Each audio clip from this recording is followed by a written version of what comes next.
बात रखने का अवसर दिया। मैं इस बजट का समर्थन पूरे जोरदार से करते हूं। धन्यवाद। बहुत शुक्रिया चेयरमैन साहब। मैं इस बजट की मुखालिफत में खड़ा हुआ हूं क्योंकि ये अहम मुद्दों पर इंसाफ नहीं करता। मिसाल के तौर पर सर, अगर आप देखेंगे मुस्लिम एनरोलमेंट जो UDIC का डेटा है 2021-22 का, मुसलमानों का एनरोलमेंट गवर्नमेंट का डेटा बोलता है प्राइमरी में 15%, यूपी में अपर प्राइमरी में 14%, सेकेंडरी में 12% और हायर सेकेंडरी में 10%। प्राइमरी से लेकर हायर सेकेंडरी तक आते सर 5% की गिरावट होती है। वही सरकार का AISHE का डेटा है 2020-21 का। 2016-17 में मुसलमान 4.87 थे एजुकेशन में, 19-20 में बढ़कर 5.45 हुए और 2021 आते आते सर वो 4.64% हो गया। यानी जहां पर मुसलमान 2019-20 में 19,21,000 पे आगे, यानी 1,79,000 की गिरावट आई। ये क्यों हुआ सर? ये इसलिए हुआ क्योंकि ये मोदी सरकार तासुब और तंग नजरी के मजाहरे करती है। इसी वजह से मुसलमानों अक़लियतों में ड्रॉप आउट रेट ज्यादा है, लो एनरोलमेंट है और वो हायर एजुकेशन तालीम को मुकम्मल नहीं कर सकते। सर 3 स्कॉलरशिप स्कीमें हैं, 5 साल से cabinet committee of economic affairs in स्कीमों की मंजूरी नहीं दे रही है सर। 5 साल से ये आपकी तासुब और नफरत नहीं है तो क्या है बताइए आप? बजट तो पास हो रहा है ऐवान में, 5 साल से आप पैसे नहीं दे रहे हैं। क्यों? क्योंकि cabinet committee of economic affairs इसको मंजूरी नहीं देती है। और मैं बताना चाह रहा हूं, आप विकसित भारत बनाना चाहते हैं, मैं तायद करता हूं, मगर क्या आप 14% आबादी को नहीं पढ़ाकर, उनको एलिनेट कर आप विकसित भारत बना पाएंगे? विकसित भारत उसी वक्त बनेगा सर जब मुसलमान समाजी, इक्तिसादी, तालीमी और माशी तौर पर ताकतवर होंगे। मगर अफसोस के साथ कहना पड़ा, सच्चाई है कि सरकार नहीं चाहती ये हो। सर मैं इस हुकूमत से पूछना चाह रहा हूं कि यूनिट कॉस्ट स्कॉलरशिप का 2007 और 8 से रिवाइज नहीं हुआ क्योंकि जो तालीम का कॉस्ट है उससे मैच नहीं कर रहा है।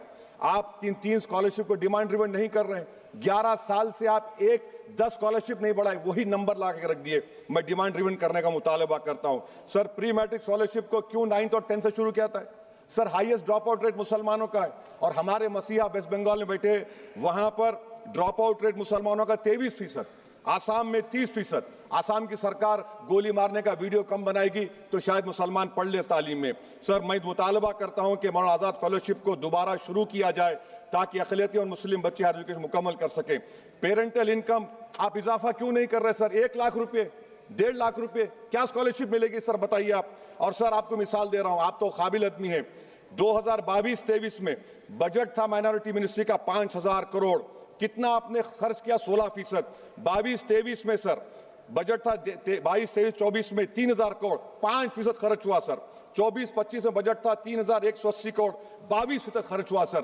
PMJV के स्कीम है 1,914 करोड़, उसको आपने कम कर दिया 1,565 करोड़।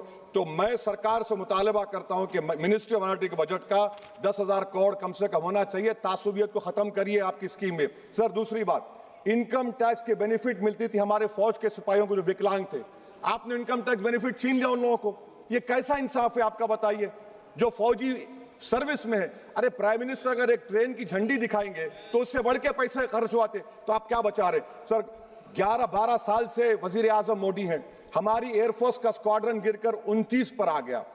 12 साल से आप प्रधानमंत्री हैं, हम एक मिड एयर रिफ्यूलर एवैक्स को नहीं बढ़ा सक रहे। पाकिस्तान के पास हमें ज्यादा एवैक्स है और ऑपरेशन सिंदूर में हमने देखा कि कितनी तकलीफ हुई। सबमरीन का शॉर्टेज है, आपको फिक्र नहीं है सर।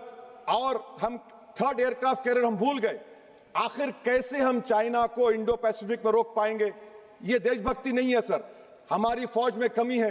क्या ये मुल्क इतना कमजोर हो गया कि हम अपनी फौज में बच्चों को भर्ती नहीं करा सकते? अग्निपथ स्कीम का रिव्यू होना चाहिए। इस ऐवान में चाइना बॉर्डर पर एक बहस होनी चाहिए। सर आप आ जाइए US ट्रेड डील पर, जो ट्रंप ने एग्जीक्यूटिव ऑर्डर 6 फरवरी का निकाला, सेक्शन 4 कोट कर रहा हूं। डायरेक्टली इनडायरेक्टली अगर हम रशिया का ऑयल लेंगे तो 25% लगा देगा। कौन है सर वो गोरी चमड़ी वाला वहां बैठकर हमको बोलने वाला? किस हमने इस मुल्क को आजाद इसलिए करवाया था कि वहां बैठकर बोलेगा मैं जिससे चाह तेल खरीदूंगा। तुम होते कौन हो? तुम मेरे माई बाप हो क्या? आप 25% लगाएंगे सर। और वर्ड क्या इस्तेमाल किया? इंडिया। यानी अब नायरा जो है, नायरा कंपनी बंद हो जाएगी और हमको मॉनिटर करेंगे आप, भारत को उस पर ओवरसाइट करेंगे। अफसोस की बात है कि सरकार खामोश है। सर 2019 में ईरान का ऑयल मत लो बोले, आपने गलती की, आपने ईरान को ऑयल नहीं लिया। तो अमेरिका ने कहा कि इराक से लो कंपैरेबल रेट पे, कंपैरेबल रेट पे, मार्केट रेट, नॉमिनल प्राइस पे नहीं।